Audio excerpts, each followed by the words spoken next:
Hai, masih bersama saya, Mr. Z bicara. Tentu saja bicara tentang kebenaran, berdasarkan fakta, data, dan realita. Teman-teman, biasanya kalau yang banding itu adalah orang yang merasa dikalahkan. Biasanya ya, kalau yang banding itu biasanya orang yang dikalahkan. Bagaimana jika yang banding adalah orang yang menang? Ya, ini kejadian. Dikabarkan Paula Verhoeven tidak menerima putusan hakim sehingga melakukan banding. Namun demikian, Mbak Im Wong pun ikut-ikutan banding. Atas apa? Saya tidak tahu. Yang jelas, mari kita simak terlebih dahulu berita terkini kali ini. Langsung saja dari sumbernya berikut ini. Dari Detik Pop, drama belum kelar. Mbak Im Wong dan Paula Verhoeven banding. Ya kan? Sama-sama banding. Kita bacakan saja ya. Jakarta, masalah rumah tangga antara Paula Verhoeven dan Mbak Im Wong kayaknya masih jauh dari kata selesai nih. Setelah putusan cerai dikabulkan oleh Pengadilan Agama Jakarta Selatan, baik Paula maupun Mbak Im ternyata sama-sama ajukan banding. Tim kuasa hukum Paula Verhoeven, Alfon Kurnia Palma, mengkonfirmasi kalau mereka mengajukan banding secara elektronik ke Pengadilan Agama Jakarta Selatan Senin 28 April 2025. Tim kuasa hukum sudah menyatakan banding secara elektronik di Pengadilan Agama Jakarta Selatan. Meskipun belum menjelaskan alasan detail kenapa banding diajukan, yang pasti akta banding sudah terregister. Artinya langkah resmi sudah diambil tim Paula. Nah, hari ini giliran tim kuasa hukum Mbak Im Wong yang mengikuti langkah yang sama. Lewat pengacara Fahmi Bahmid, mereka juga ngajukan banding. Kami mewakili pemohon, Mbak Im juga mengajukan upaya hukum banding hari ini, ujar Fahmi.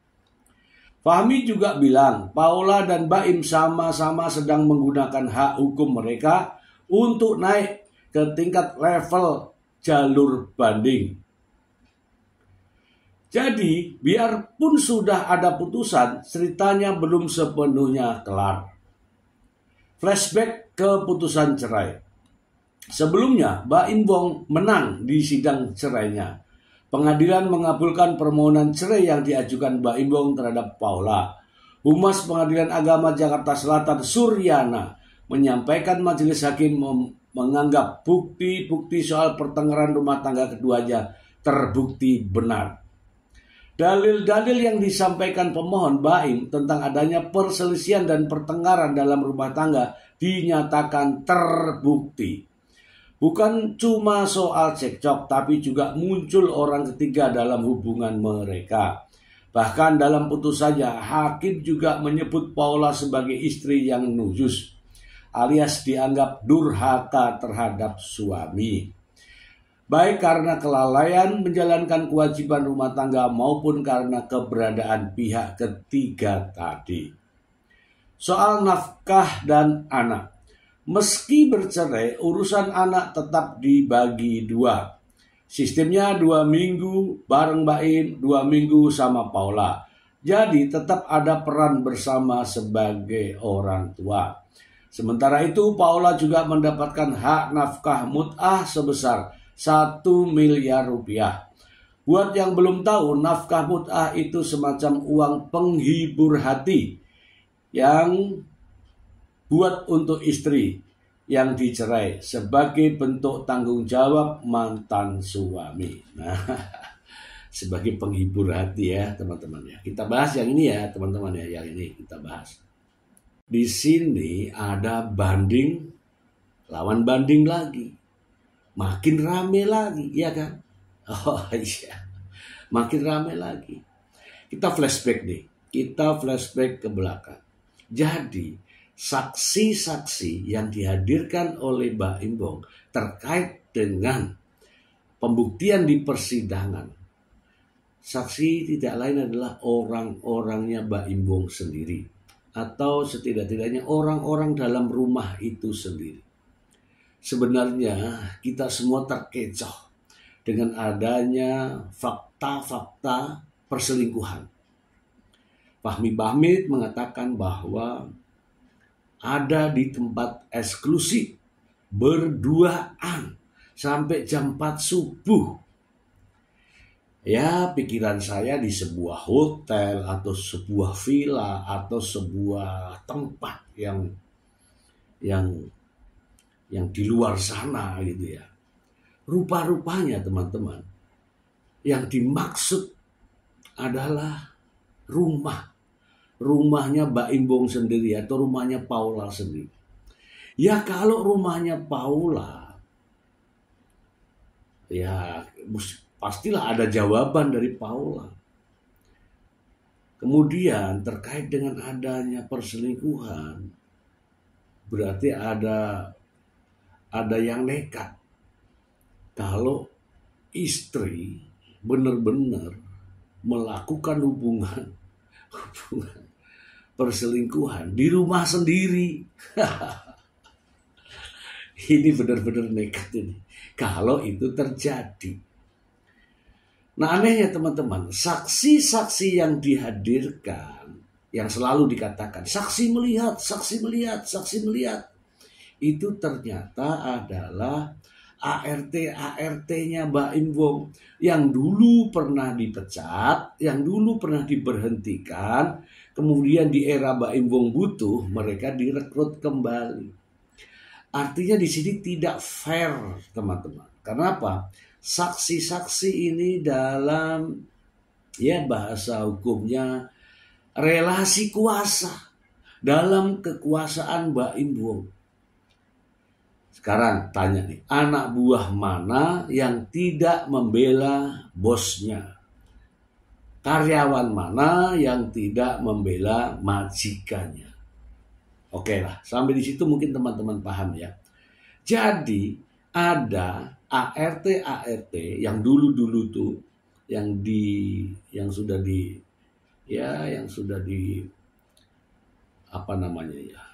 dipecat lah ya. Nah, ternyata direkrut kembali. Nah, direkrut kembali ini untuk menjadi saksi. Kira-kira nih, tujuannya ini jelas kan?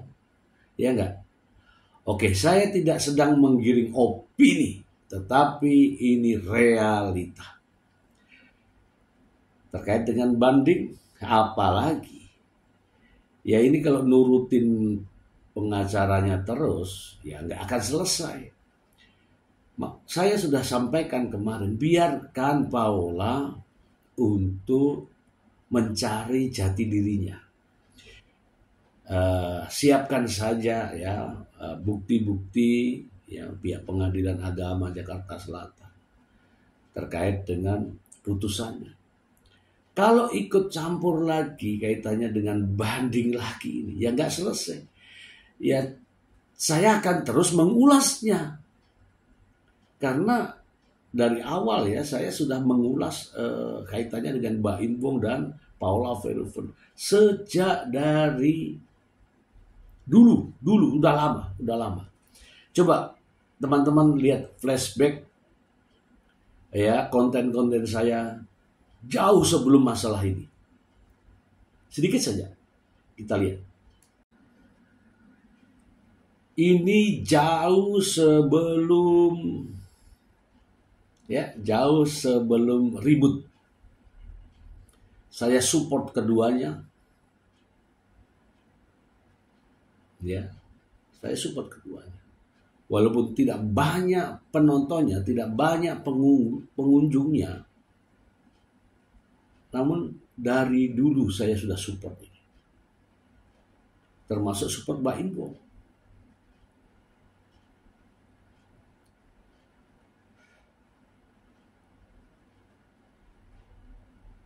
Iya kan?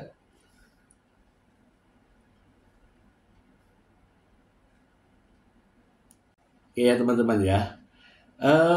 Selanjutnya teman-teman, ada sebuah berita yang sangat menggelitik ya. Sangat menggelitik dengan berita terbaru. Ya supaya tidak mengundang fitnah teman-teman ya. Terkait dengan rekaman percakapan tuh yang ramai. Kita langsung saja ke sumbernya. Dari Tribun Seleb, jawaban pihak Paula Verhoeven setelah rekaman percakapan dengan Mbak Imbong viral, bakal buat laporan. Tribun Newscom, pihak Paula Verhoeven merasa keberatan dengan beredarnya rekaman percakapan antara sang model dengan Mbak Imbong. Terlebih belakangan percakapan saat Mbak Im mengucapkan talak kepada Paula terekam dan viral di media sosial. Menanggapi hal itu, kuasa hukum Paula, Alfon Kurnia Palma geram karena Alfon menilai seolah tidak ada unsur kepercayaan dalam rumah tangga tersebut. Kita harus melihat apakah hubungan suami istri itu semuanya harus divideokan atau direkam. Di mana letak kepercayaan hubungan mahligai rumah tangga, ungkap Alfon. Lantas, Rian Ibrahim selaku host Pagi-Pagi Ambiar menanyakan soal langkah dari Paula setelah beredarnya rekaman tersebut. Rian menyinggung soal kemungkinan Paula membuat laporan ke kepolisian. Dari Paula, akankah mempermasalahkan atau melaporkan dengan beredarnya rekaman tersebut? Kalau saya jawab, saya jawab iya. Alfon pun menjelaskan kliennya belum mengambil langkah tegas. Namun, Paula masih akan mempertimbangkan terlebih dahulu dampak jika akan membuat laporan. Terlebih saat ini Paula masih memikirkan soal kepentingan anak. Itu akan kita pertimbangkan. Tapi memang kita itu melakukan langkah-langkah yang terukur. Karena untuk kepentingan dari anak, tuturnya. Nantinya Alfon juga akan menyiapkan strategi agar keputusan yang diambil Paula tidak berdampak pada anak. Karena Paula ingin anak-anaknya tetap melihat orang tua mereka sosok yang baik. Bagaimana kita mempergunakan strategi-strategi yang terukur? Bagaimana caranya agar langkah-langkah yang akan kita lakukan ke depan itu tetap bisa dilihat bahwa kedua orang tuanya itu orang yang baik. Sementara itu, tim kuasa hukum Alfon Kurnia Palma, Siti Aminah mengatakan, masih akan mempelajari lebih dulu terkait dugaan pelanggaran Undang-Undang Perlindungan Data Pribadi soal viralnya rekaman tersebut. Untuk selanjutnya, kita memang lagi mempelajari keterkaitan dengan dugaan pelanggaran Undang-Undang Perlindungan Data Pribadi, katanya. Setelah itu, pihaknya pun akan menentukan langkah selanjutnya. Setelah mempelajari itu, kami akan menentukan langkah-langkah selanjutnya. Demikian kata sang pengacara di Komisi Yudisial. Hal itu buntut hasil putusan cerai Paula dan Mbak Im sebelumnya sempat bocor hingga viral. Tapi kami akan terlebih dahulu berkonsentrasi pada tindak lanjut pengaduan ke Komisi Yudisial dan kepada Badan Pengawas Mahkamah Agung. Mbak Imbong disebut bukan laki-laki jantan. Ini judulnya di sini ada loh ya, nanti dikira saya ya. Dalam kesempatan lain, sosok Purnawirawan Polri, Irjen Pol Ricky Herbert Parulian Sitohang ikut menanggapi terkait kisruhnya perceraian Mbak Im dan Paula. Pihaknya menyesalkan kini aib Paula malah jadi konsumsi publik setelah direkam Mbak Im hingga kini viral.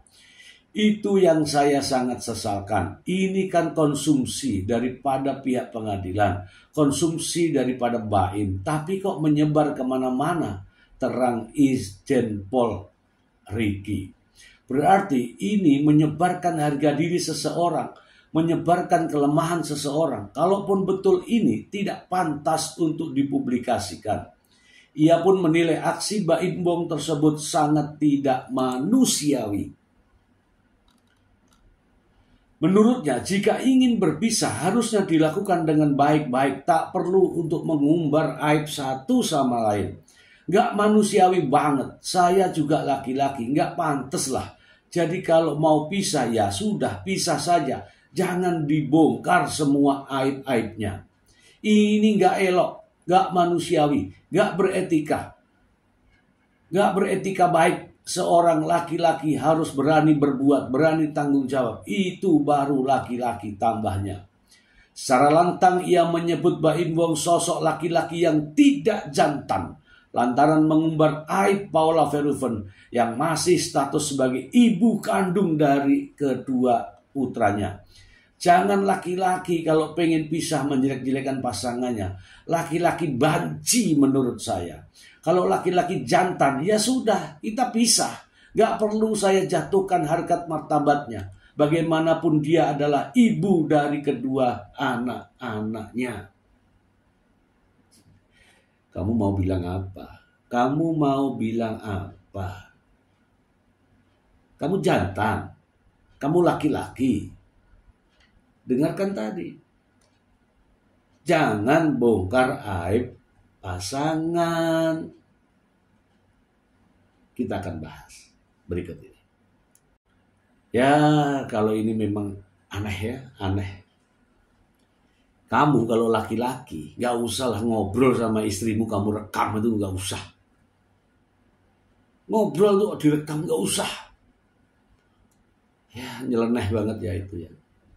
Ini bahaya ini, kalau ini diikuti dan ini menjadi senjata, berbahaya. Kasihan wanita-wanita itu kadang-kadang itu ngomongnya jujur, jujurnya itu justru menjadi bumerang ya. Ya, kadang-kadang kan spontan. Kalau didesak apalagi cara Baim Wong sepertinya interogasi. Interogasi itu kayak pencuri gitu loh, pencuri sama polisi itu diinterogasi. Didesak terus. Wanita itu pusing kalau ditanya-tanya hal semacam itu. Ya ini benar ya kata Pak polisi ini tadi. Kalau mau cerai aja. Cerai yang baik-baik lah. Apalagi tadi di depan ada kabarnya mau ikut banding lagi. Ya, ngapain ngikutin pengacara gitu? Memang duitnya banyak, iya saya akui duitnya banyak. Dan ada peluang untuk menang, iya karena duitnya banyak. Tapi ngapain ribut-ribut sama ibunya anak-anak? Aduh, nggak ada habisnya. Iya nggak? Sudahlah ya, berhentilah. Daripada kamu sakit nanti. Gitu ya. Masih ada lagi. Satu lagi berita, lucu ini, lucu. Langsung saja ya. Langsung saja dari sumbernya ya. Langsung. Dari Detik Hot. Pihak Paula Verhoeven audiensi ke Dewan Pers terkait pelanggaran privasi. Nah ini bahaya ini. Hari ini ya teman-teman ya. Hari ini baru jam sekarang ini. Ya. Ini terbaru ini teman-teman.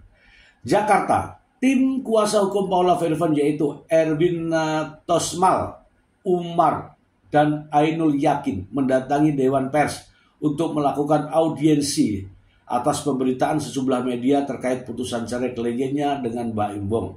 Mereka menilai beberapa pemberitaan telah melanggar privasi klien mereka, termasuk mencantumkan data pribadi secara tidak etis. Dewan Pers menyambut baik bahkan mengusung tim kuasa hukum Paula itu untuk melakukan pengaduan terhadap media-media yang kurang bisa merespon, kata kuasa hukum Paula Verhoeven. Erwin Natosmal Umar saat ditemui di sekretariat Dewan Pers.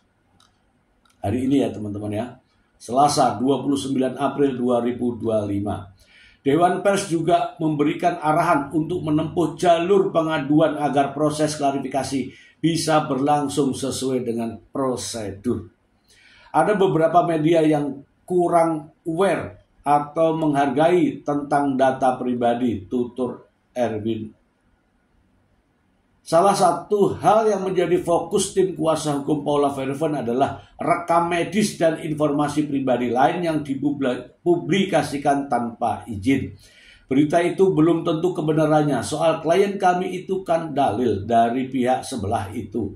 Kan belum tentu kebenarannya, terang Erwin. Dalam kesempatan yang sama, pihak Paula Verhoeven mengingatkan media memiliki kode etik yang seharusnya menjunjung tinggi, termasuk dalam hal keseimbangan informasi publik. Media kan punya kode etik, pemberitaan yang berimbang. Apakah udah konfirmasi dari pihak tersebut? Lanjut Erwin, Dewan Pers juga mendorong agar pihak Paula Verhoeven lebih aktif dalam melakukan klarifikasi dan tidak bersikap pasif ketika terjadi pelanggaran privasi ini. Yang ini teguran ya untuk Paula Verhoeven ya. Jangan terlalu pendiam, jangan terlalu sabar. Karena ini sudah kadung ya, sudah kadung deh. Lawan. Tadi Dewan Pers juga memberikan rekomendasi juga bahwa seharusnya pihak kami juga tidak pasif. Sehingga kemudian itu penting menjadi pembelajaran juga.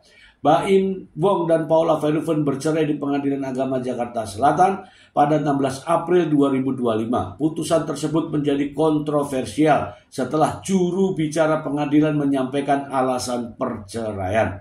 Pernyataan itu membuat Paula Verhoeven merasa difitnah dan mencemari nama baiknya.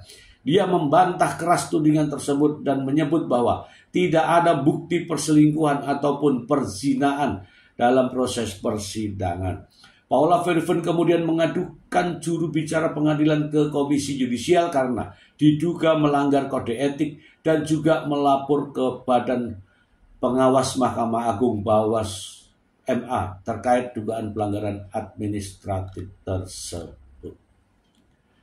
Oke, kita bahas. Ini berita yang terakhir ya hari ini ya, terkait dengan kuasa hukum dari Paula Verhoeven audiensi ke Dewan Pertimbangan Pers ya, Dewan Kehormatan. Hal ini terkait dengan pemberitaan yang begitu masif terkait dengan data pribadi Paula Verhoeven ya, publikasi terkait dengan ya data pribadi yang sensitif juga diberitakan ya. Sebenarnya teman-teman mungkin tahu semua ini. Berita awalnya adalah dari sang pengacara Baim Wong, yaitu Fahmi Bahmid yang selalu mengatakan, selalu mengatakan ada penyakit jasmani dan rohani. Ya. Akhirnya orang bertanya-tanya, muncullah sedikit demi sedikit, ya kan? Ada di suatu tempat yang eksklusif, muncullah sedikit demi sedikit. Padahal di rumah, kalau di rumah itu yakin dan percaya tidak akan terjadi. Ya, mungkin saja sudah terbalik kepalanya di bawah sampai seorang istri selingkuh di dalam rumah itu terbalik kepalanya itu. Ya. Jelas itu tidak mungkin gitu ya. Itu juga muncul kalimat-kalimat dari sang pengacara yang selalu mengatakan istri yang nuzus, istri yang durhaka, ya kan, melakukan sesuatu yang istimewa, kemudian di tempat yang eksklusif dan sebagainya. Embernya terlalu bocor. Jadi itulah yang terjadi. Akhirnya hakim juga ikut-ikutan bocor gitu loh ya. Bagaimana bisa dinyatakan sebagai saksi kalau saksi itu ada relasi kuasa? Ya seperti yang saya katakan, ada relasi kuasa. Saksi-saksi ini adalah pembantu Paula Verhoeven saat itu yang dipecat oleh Paula. Mungkin.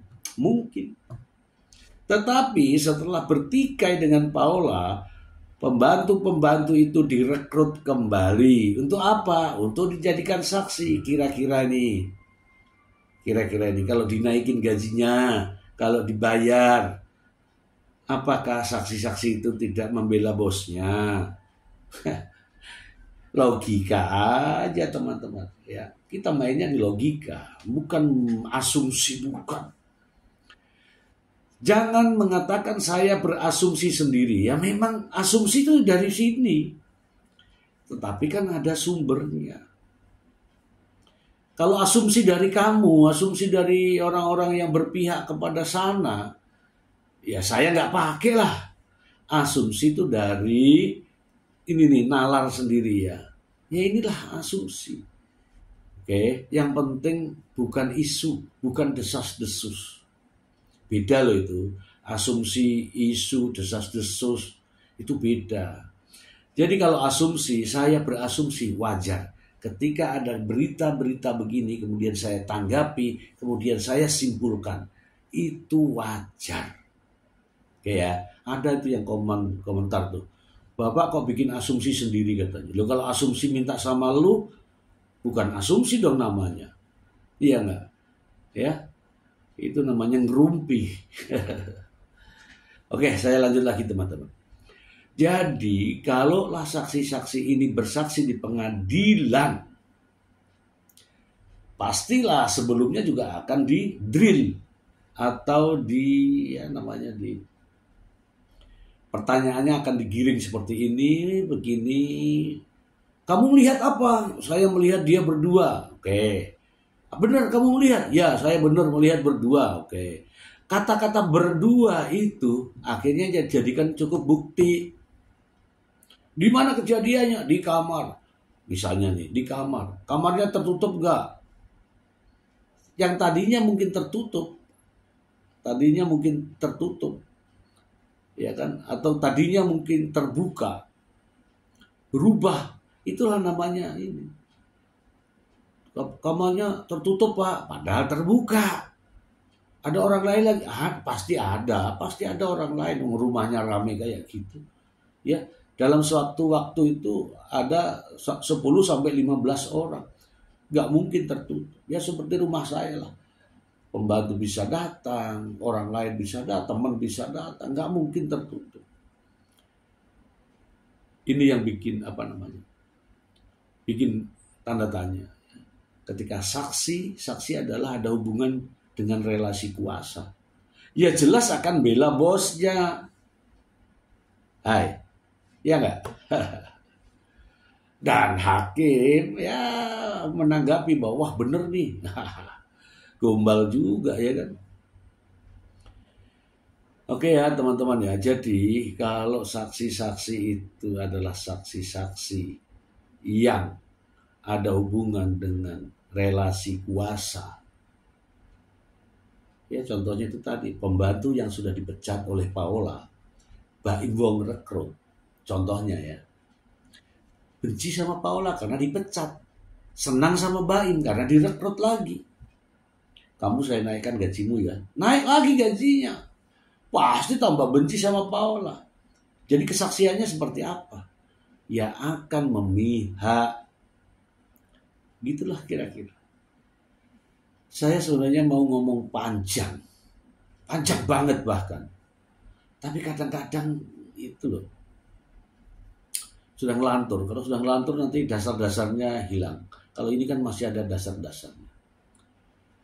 Ya seperti Fahmi Bahmid, seorang pengacara ya pastilah namanya juga pengacara Baim ya akan mendoktrin orang-orang di sekitar Baim untuk jadi saksi. Itu pasti.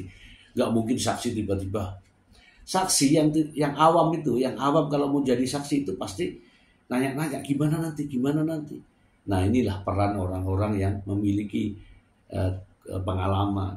Ya, biasalah saya kalau ada saksi yang mau berangkat ke pengadilan, kemana, itu saya akan tanya dulu.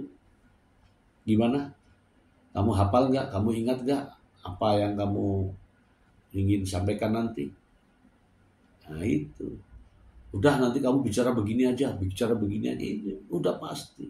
Tetapi yang jelas tadi saya katakan bahwa kalau yang ini, khusus yang ini, adanya relasi kuasa. Bukan saksi murni ya, tapi adanya relasi kuasa. Itu saja sih ya. Ada banding dilawan banding, ada ingin laporan ke polisi mungkin, ada kalimat-kalimat tadi dari Pak Jenderal Polisi yang mengatakan kalau laki-laki itu nggak gitu, ya kan? Kemudian ada yang terakhir ini, ada di Dewan Kehormatan Pers, ya. Ya mudah-mudahan sumber-sumber berita-berita yang tidak bisa mengkontrol bisa juga ya diperbaikilah ya, diperbaiki.